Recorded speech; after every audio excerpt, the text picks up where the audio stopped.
ninth grade. I'm here to explain a couple updates to our lesson slides.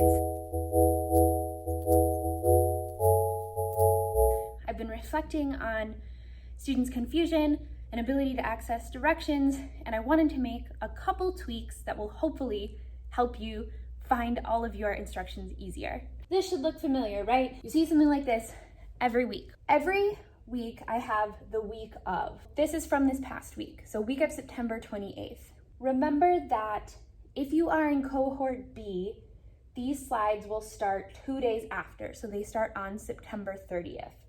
It's way too much work for me to make separate slides for each cohort, so I use the same one, and you need to be mindful of the dates. The first thing I added is dates on the title slide. So you can see, right, like asynchronous lesson 1, and then go up, okay, if you're in cohort A, that's a Wednesday. If you're in cohort B, that's a Monday. And remember, I have these tabs, right? They are hyperlinks.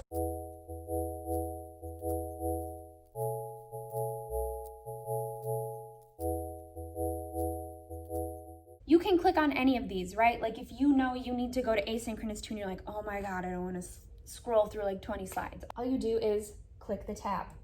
It's a little hard to see down here, but a link will pop up. Click on that, and then here you go, the start of asynchronous lesson 2. You can always double check because I will put the dates every time at the top. So those links were there on the title slide before, but I have added them to every single slide. Say you end up on this brainstorm slide, right? And you're like, oh man, I really want to get to the start of the next asynchronous one. All you have to do now is click. There's the hyperlink to slide 27. And then here we are, asynchronous 1. You've got our dates, you're due now, and then you go through to see the instructions. Remember to read all of the instructions. I cannot emphasize that enough.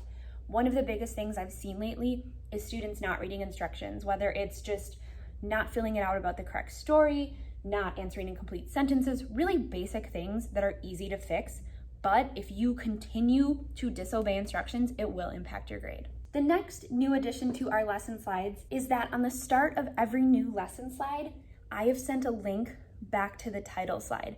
So if you ever just want to go back to that original one, there is a link right there that says back to title slide. So you click on it and it'll always take you right back here. The last feature I want to show you is on the rest of the slides. So let's say here you're in the middle of asynchronous lesson 2, there's a video, some instructions, and you're like, I just want to go back to the start. On every slide now, you can link to the start of the lesson for that slide. So for example, back to start of lesson, you click on it, and here is a link to go back to the start of asynchronous 2. Here's what you need to remember. You can access the start of every lesson using the tabs on the side. They are always links. Next, you can always go back to the start of a lesson by finding the back to start of lesson link. It is always either in this bottom corner or in the top.